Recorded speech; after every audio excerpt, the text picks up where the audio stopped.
Very excited to speak to you today. I'll talk about large language models, especially with relation to reproducibility and trust in scholarly work. As Sylvain said, the impact on education has been kind of maybe most immediate, and therefore has captured a lot of attention. There's been some attention on what ChatGPT means for authorship, and especially kind of guidelines for like scholarly publishing and so. But in this talk, I'd like to think how large language models might be incorporated into research workflows, and how they kind of may interact with kind of current issues and broader movements to reform research workflows in favor of research integrity, open science. Okay, so to state the obvious, large language models really have captured the public attention and raised interest in the potential for how they'll transform workflows across a range of areas. A lot of workforces, Sylvain raised the idea that they would put people out of work, and I think the way in which they'll affect scientific workflows as well deserves a lot of attention. The first thing to say is just a reminder that there is substance to the hype. So what happened in autumn last year with the release of GPT 3.5, it really reminded me of the blockchain craze. And I was very much one who sat on the sidelines, very skeptical all the way through blockchain, while everyone had a new solution and was desperately searching for a problem, at least within scientific workflows, that it would solve. But the thing is, with ChatGPT, it really is a game changer in a lot of ways. Sorting the hype from everything else is a job that we have to do, obviously.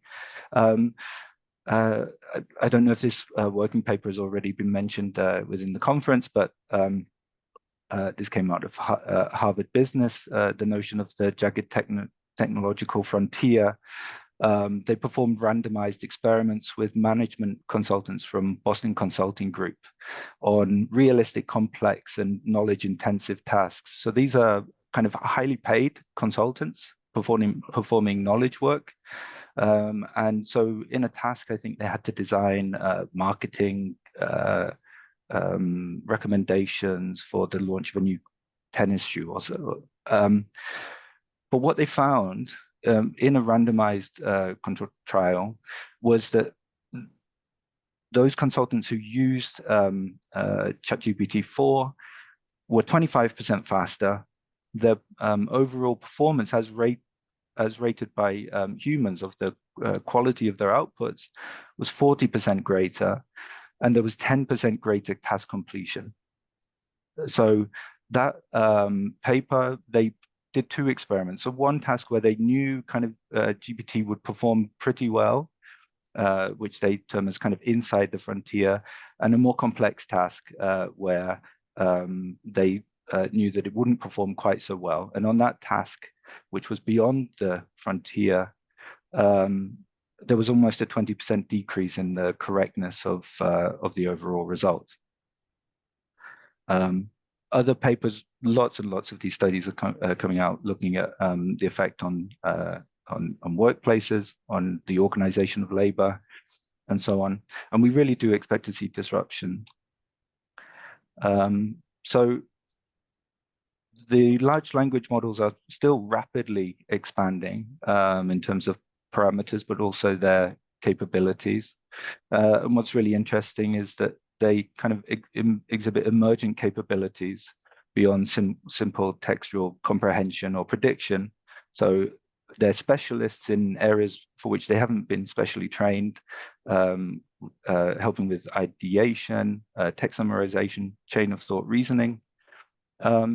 And of course, one of the most interesting thing is that these capabilities are often found through user interactions.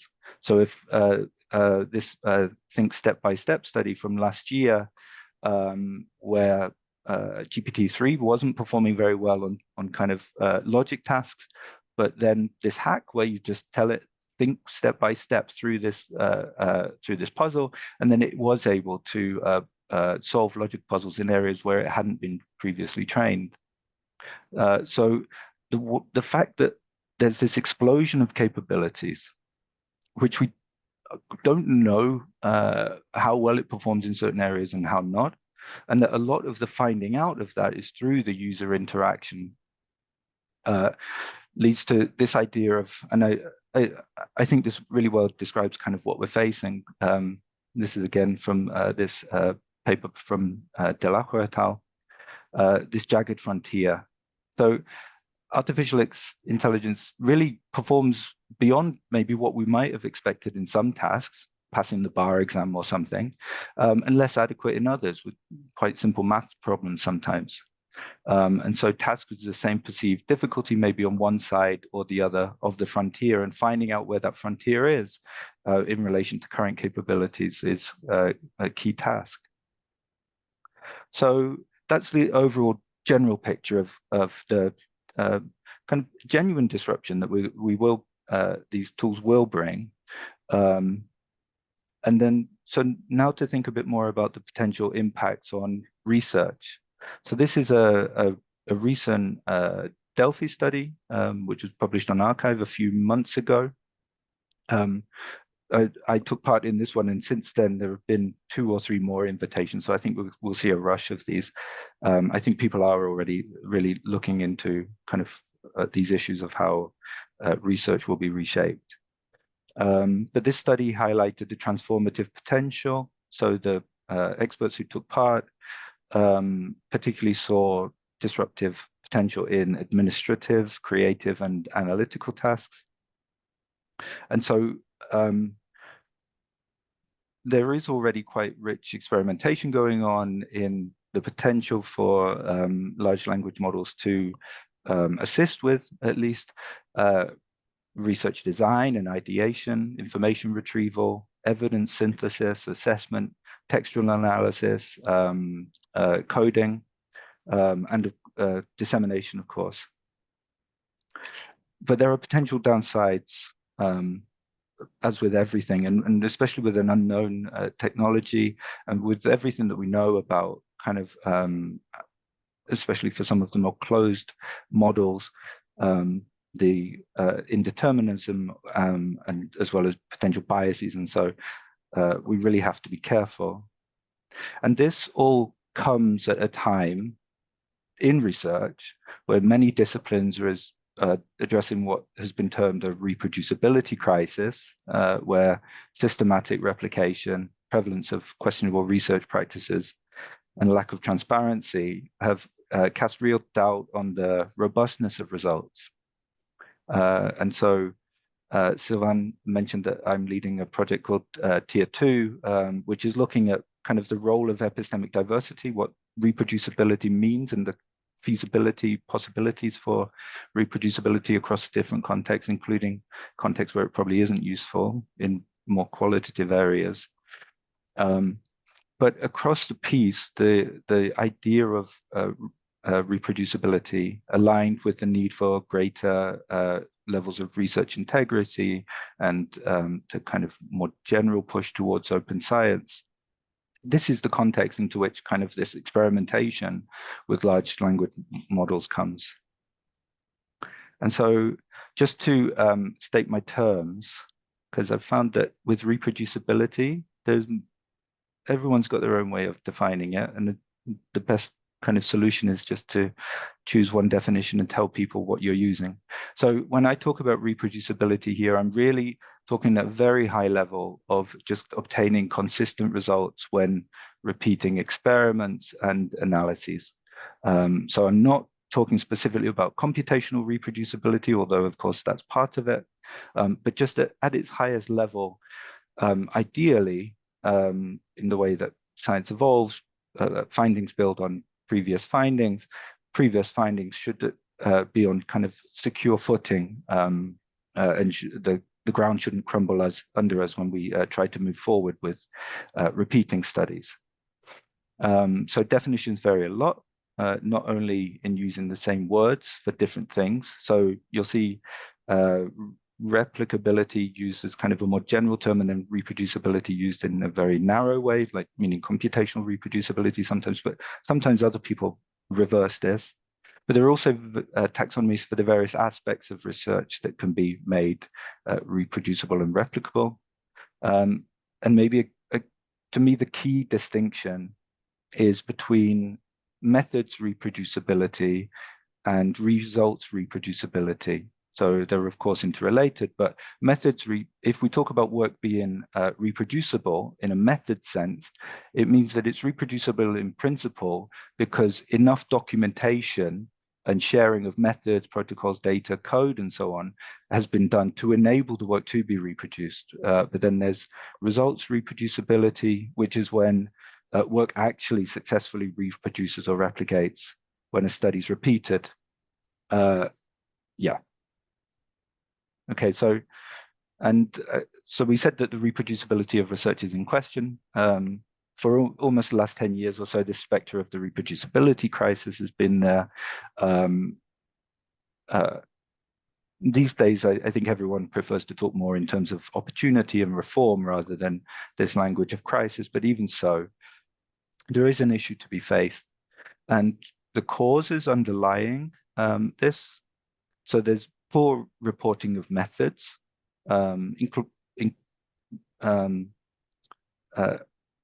often caused by just how short some of our most prestigious venues want us to have some of these sections, and the kind of priority they give them by pushing them to the end of papers, of course.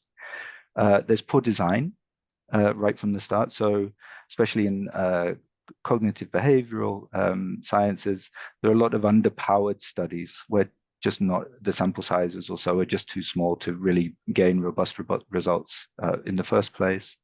There's inadequate sharing of raw and processed data, code, materials, lack of standardization. So in the protocols that we use, in the equipment we use, or the way that we document the settings of that equipment, the way we take into account and the way environmental factors affect the performance of that equipment, and lack of standardization in analytical methods.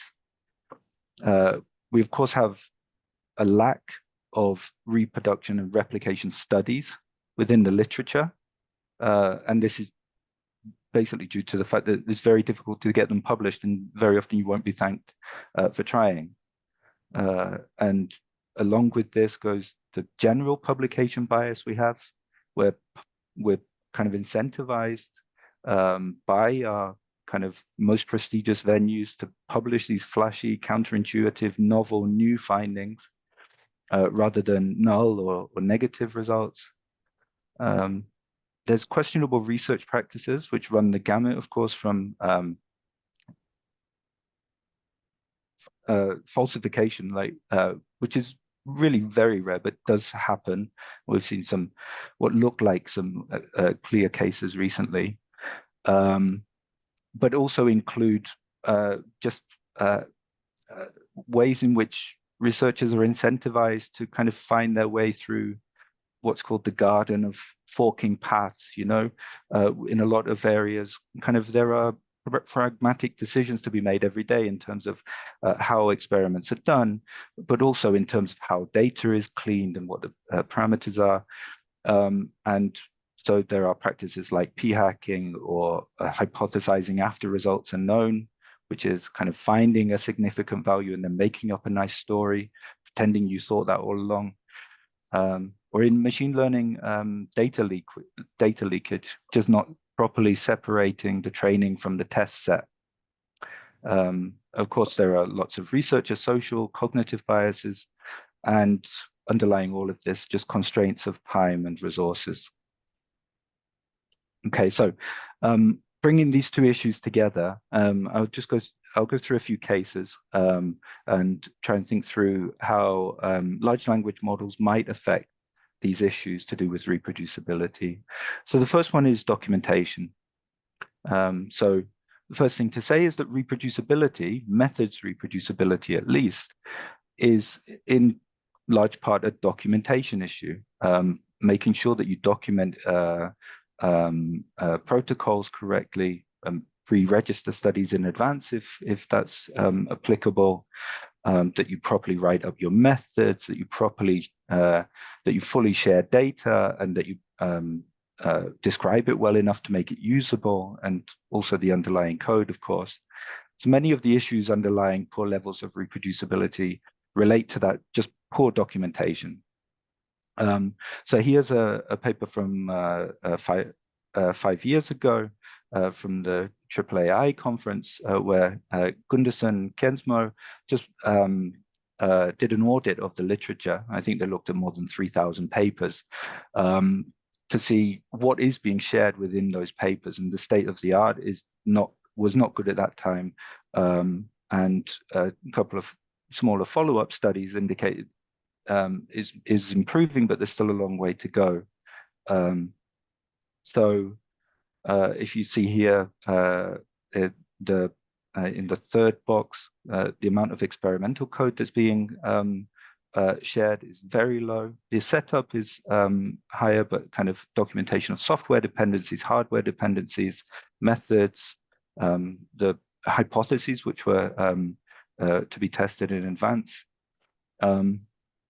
And there you see also that on the left-hand side, that it's a lot of pseudocode is being shared, which for reproducibility maybe will get you so far, but maybe not all the way.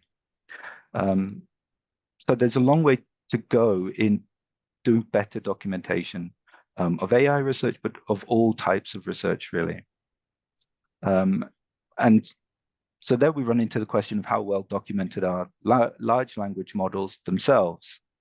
And the answer is not very well. And so there's this live tracker by Liesenfeld and colleagues. And even the open source projects, Llama is an open source project.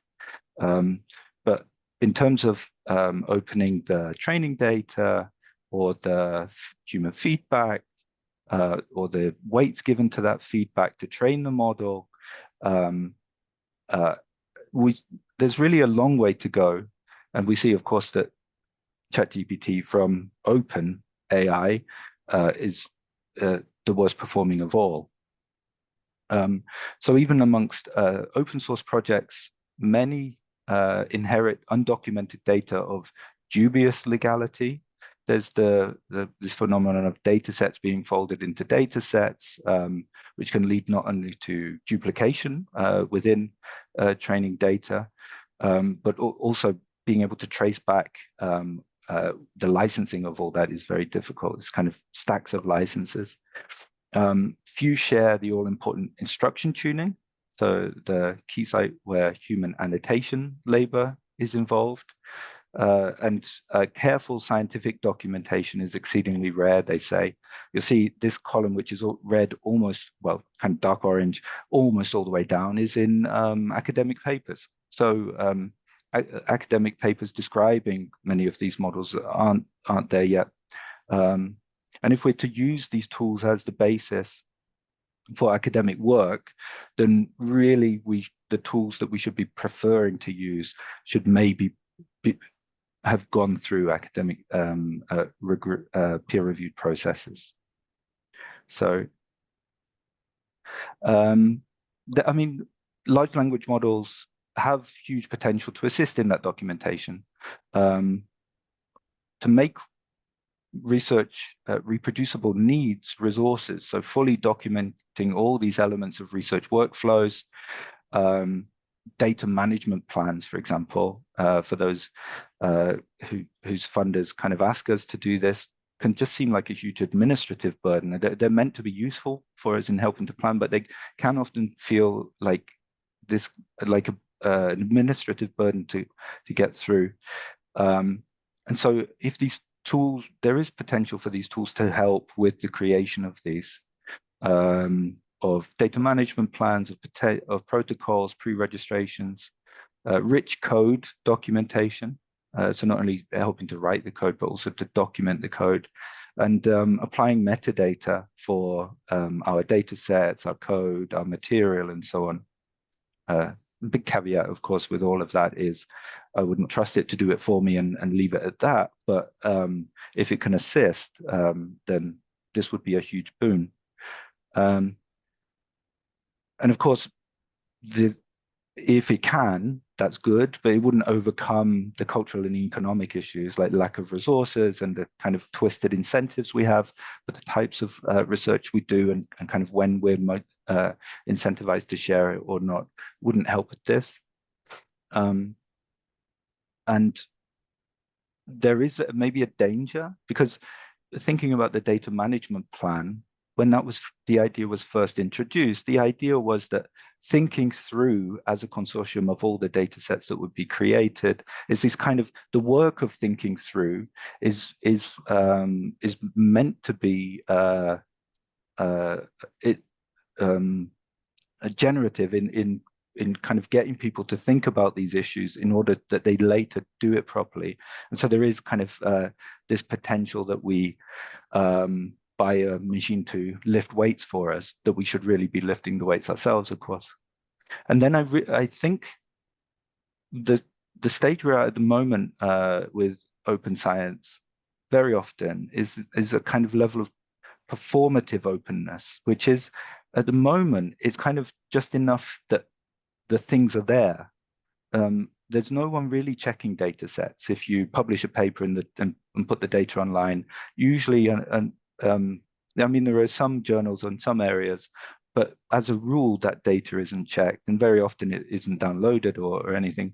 And I see a potential that large language models could actually assist in creating fake or manipulated data sets. Write me a data set with a survey data set that happened on this date with this many participants that shows me this effect or something. So I don't think that that's too science fiction-y. And of course, we need to be aware of the biases and inaccuracies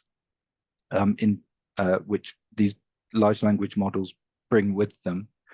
And so just a quick reminder of the stochastic parrots paper. So basically two main problems there that I took from that one. The first one was just that these are bullshit generating machines sometimes. So the fact that they lack understanding of underlying meaning means that they can generate text which is very plausible looking but doesn't correspond to reality. Here it is being confused by a proof of the cube root of 27 and being told to and being made to change its mind several times. And then there's the bias, which is the fact that it will parrot back to us what it's learned from the data, and the data very often represents who is most visible online, and we know the demographics and the regions of the world that represents. To go a little further into that, I will speed up. I told you I shouldn't have relaxed. So large language models are reflections of their training data. They this is a new preprint.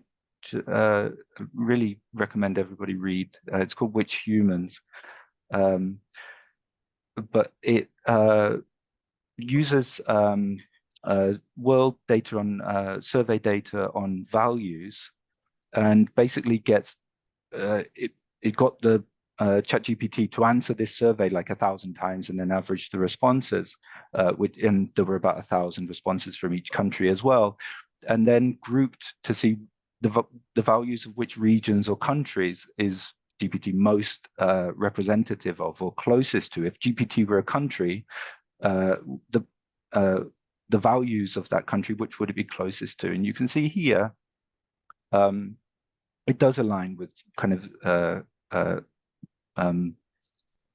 the United States, Western Europe, and so on. And so this paper basically says that GPT is psychologically weird, Western educated, industrialized, rich, democratic. And of course, using large language models for data analysis without safeguards or for any other task could perpetuate or amplify these biases. And so another case would be of the dissemination of research materials. So we live in a publish or perish culture, and because of that culture, plus the new model of open access, which is tied to article processing charges, there has been an explosion in recent years of the phenomenon of paper mills, which is organizations that are selling authorship on academic papers, often funneled into index journals through peer review rings, and especially through the explosion in special issues, which has happened under a few of the newer open access publishers in recent years. And so this has become really a key issue in the last couple of years, and it really affected Wiley's bottom line. The stock price really tanked when they had to retract more than 1,200 Hindawi papers. Hindawi was the company it bought just a year or two previously. So these junk publications, large language models could really exacerbate this issue by the ease of fabricating or falsifying text, either rephrasing to avoid plagiarism checks or generating text. And Guillaume Cabernac, who has the problematic paper detector, has found quite a few instances of this string as an IA language model I still in the text of published papers, which mean it passed not only all the co-authors, but also the reviewers and the editors to make it into print, this copy paste from GPT or other. Here, open peer review used to be the answer to this. At least I was kind of saying it was a couple of years ago, that if we, so predatory journals, the idea was that they're not really properly peer reviewing things. So if we make all the peer reviews public, then that problem disappears. But generative AI, even today, can definitely generate a plausible enough looking fake review. And yeah, if we think about some of the weaker reviews that we've ever received in our lives, I think it can definitely create plausible enough looking fake reviews to accompany these fake articles. So you see this kind of arms race of a problem and answer. But I wanted to flag this. So we're doing some qualitative work with various stakeholders in my project Tier 2. And one of our publishers who we'd spoken to said this. So I think that the point of AI, the fact that it's getting such traction right now, might be an opportunity for all of us to really get this issue very much under everyone's noses. So there's a lot of concern in policy areas among research institutions about these issues of reproducibility and kind of the reliability of the literature and so on. But it's a great opportunity, AI, to say, wait a minute, how do we build systems where we can trace what's being done to actual research that's been done? How do we enable traces from specific claims that are made in papers back to the underlying evidence and back to the research that has been done? So this disruptive moment of AI, what's that phrase? Never let a good crisis go to waste. Like this disruptive moment of AI might be a great moment to reflect back on broader issues and really of the poor incentives and the more systematic issues within research. Yeah. So trying to wrap up. Overall, large language models will be highly impactful within research. We need to sort the hype from the substance, of course, and we need very careful testing and then implementation. To return to this Delphi study that I mentioned earlier, most are optimistic. So most think large language models will be very widely used, especially in administrative work. They see an issue of the models amplifying the problem of disinformation. They think that they will transform scientific works. They need more regulation. But on the whole, the respondents to this were positive. The positives will outweigh the benefits, and I certainly do agree with that.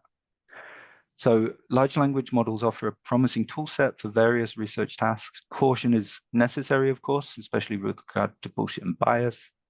and especially beyond the jagged frontier, over-reliance on outputs without verification could compromise the reproducibility and reliability of research, that we should prefer truly open large language models to support reproducible research, and maybe not even prefer, maybe demand. We need proper checks, validation, and critical assessments when incorporating large language models into research workflows. And if I may just briefly close on a note about how we relate to these technologies. So in kind of reading through this stuff, a lot of the language I read really depicts us as fusing with these technologies. So in the Fächer, the Delphi study, people were referring to these as enhancement tools. In the Harvard Business, the Jagged Frontier paper, they refer to users as cyborgs. So really that we're melding with these technologies in very intimate ways. But especially where we're negotiating this jagged frontier, where we don't know what the capabilities are and are not, we need to be especially careful. And so bearing in mind that trust takes time to establish and to be earned, I think conceptually we should keep, especially for tasks which are in any way critical, we need to keep large language models at arm's length. And so Sylvain referred at the start to all the kind of hype about kind of general AI and kind of when they will achieve consciousness, or and parking that. Okay, so they're not. I don't believe that, but they do have maybe a technological intentionality. So adopting the language of post-phenomenology, they do have a viewpoint, a standpoint, let's say. Don't have reflexivity, but they do reflect a particular point of view, let's say, especially in the biases that they bring and the capabilities that they bring. And so thinking about the ways that we relate to technology, and think this was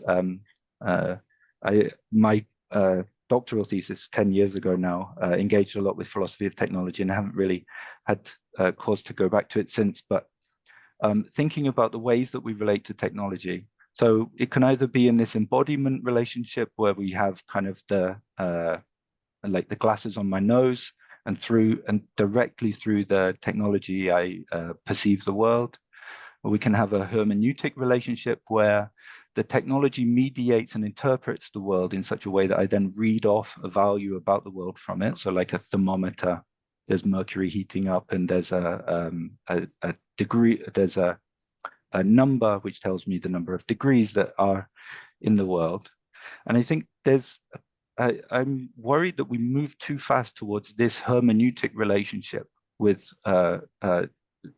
with large language models, that because they just get incorporated automatically into Google Docs or into our search engines, they become so that we might not even know that we're engaging via large language models. That we that we then relate to the world too intimately to them, and so that rather that we should keep the world in this alterity relationship, keep these technologies in an alterity relationship where we relate to the technology as an other and treat it as such, and kind of in this way keep the human in the loop. Are you trying to stop me, Sylvain? I'm sorry. Thanks a lot, Tony, for this very thought-provoking presentation.